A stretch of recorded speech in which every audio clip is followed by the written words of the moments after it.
ओम श्री परमात्मने नमः। जय श्री कृष्ण। श्रीमद् भगवद गीता चतुर्थो अध्याय। अध्याय का नाम। यहाँ ज्ञान शब्द परमार्थ ज्ञान अर्थात तत्व ज्ञान का, कर्म शब्द कर्मयोग अर्थात योग मार्ग का, और संन्यास शब्द सांख्य योग अर्थात ज्ञान मार्ग का वाचक है। विवेक ज्ञान और शास्त्र ज्ञान भी ज्ञान शब्द के अंतर्गत हैं। इस चौथे अध्याय में भगवान ने अपने अवतरित होने के रहस्य और तत्व के सहित कर्म योग तथा संन्यास योग का और इन सब के फलस्वरूप जो परमात्मा के तत्व का यथार्थ ज्ञान है उसका वर्णन किया है। इसलिए इस अध्याय का नाम ज्ञान कर्म संन्यास योग रखा गया है। अध्याय का संक्षेप। इस अध्याय के पहले और दूसरे श्लोकों में कर्म योग की परंपरा बतलाकर तीसरे में उसकी प्रशंसा की गई है। चौथे में अर्जुन ने भगवान से जन्म विषयक प्रश्न किया है। इस पर भगवान ने पांचवें में अपने और अर्जुन के बहुत जन्म होने की बात और उन सबको मैं जानता हूँ तू नहीं जानता, ये बात कहकर छठे, सातवें और आठवें में अपने अवतार के तत्व, रहस्य, समय और निमित्तों का वर्णन किया है। नवें और दसवें में भगवान के जन्म कर्मों को दिव्य समझने का और भगवान के आश्रित होने का फल भगवान की प्राप्ति बतलाया गया है।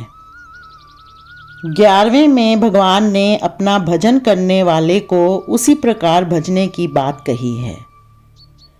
12वें में अन्य देवताओं की उपासना का लौकिक फल शीघ्र प्राप्त होने का वर्णन किया है। 13वें और 14वें में भगवान ने अपने को समस्त जगत का कर्ता होते हुए भी अकर्ता समझने के लिए कहकर अपने कर्मों की दिव्यता और उसके जानने का फल कर्मों से ना बंधना बतलाते हुए 15वें में भूतकालीन मुमुक्षुओं का उदाहरण देकर अर्जुन को निष्काम भाव से कर्म करने की आज्ञा दी है। 16वें से 18वें तक कर्मों का रहस्य बतलाने की प्रतिज्ञा करके कर्मों के तत्व को दुर्विज्ञ और उसे जानना आवश्यक बतलाकर कर्म में अकर्म और अकर्म में कर्म देखने वाले की प्रशंसा की है। और 19वें से 23वें तक कर्म में अकर्म और अकर्म में कर्म दर्शन करने वाले महापुरुषों के और साधकों के भिन्न भिन्न लक्षण और आचरणों का वर्णन करते हुए उनकी प्रशंसा की है।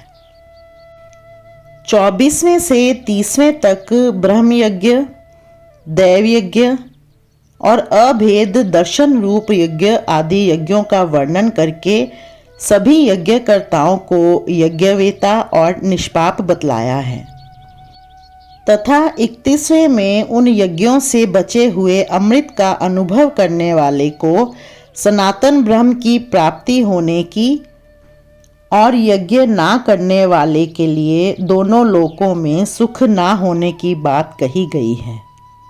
32वें में उपर्युक्त प्रकार के सभी यज्ञों को क्रिया द्वारा संपादित होने योग्य बतलाकर 33वें में द्रव्यमय यज्ञ की अपेक्षा ज्ञान यज्ञ को उत्तम बतलाया है। 34वें और 35वें में अर्जुन को ज्ञानी महात्माओं के पास जाकर तत्व ज्ञान सीखने की बात कहकर तत्व ज्ञान की प्रशंसा की है। 36वें में ज्ञान नौका द्वारा पाप समुद्र से पार होना बतलाया है। 37वें में ज्ञान को अग्नि की भांति कर्मों को भस्म करने वाला बतलाकर 38वें में ज्ञान की महान पवित्रता का वर्णन करते हुए शुद्ध अंतःकरण कर्म योगी को अपने आप तत्व ज्ञान के मिलने की बात कही है।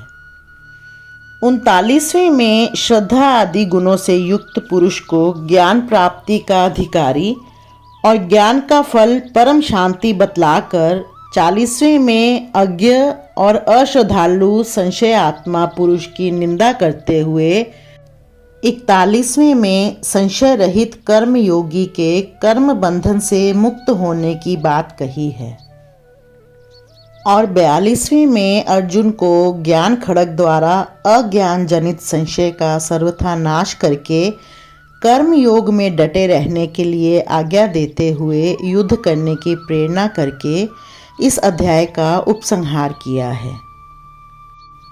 संबंध तीसरे अध्याय के चौथे श्लोक से लेकर 29वें श्लोक तक भगवान ने बहुत प्रकार से विहित कर्मों के आचरण की आवश्यकता का प्रतिपादन करके 30वें श्लोक में अर्जुन को भक्ति प्रधान कर्मयोग की विधि से ममता, आसक्ति और कामना का सर्वथा त्याग करके भगवत दर्पण बुद्धि से कर्म करने की आज्ञा दी।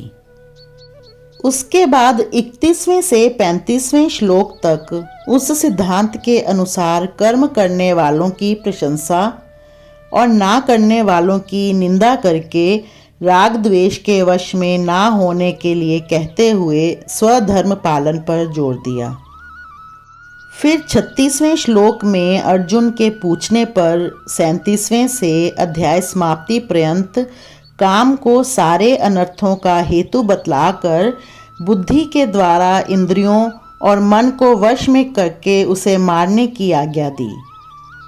परंतु कर्म योग का तत्व बड़ा ही गहन है, इसलिए अब भगवान पुनः उसके संबंध में बहुत सी बातें बतलाने के उद्देश्य से उसी का प्रकरण आरंभ करते हुए पहले 3 श्लोकों में उस कर्म योग की परंपरा बतलाकर उसकी अनादिता सिद्ध करते हुए प्रशंसा करते हैं। जय श्री कृष्ण।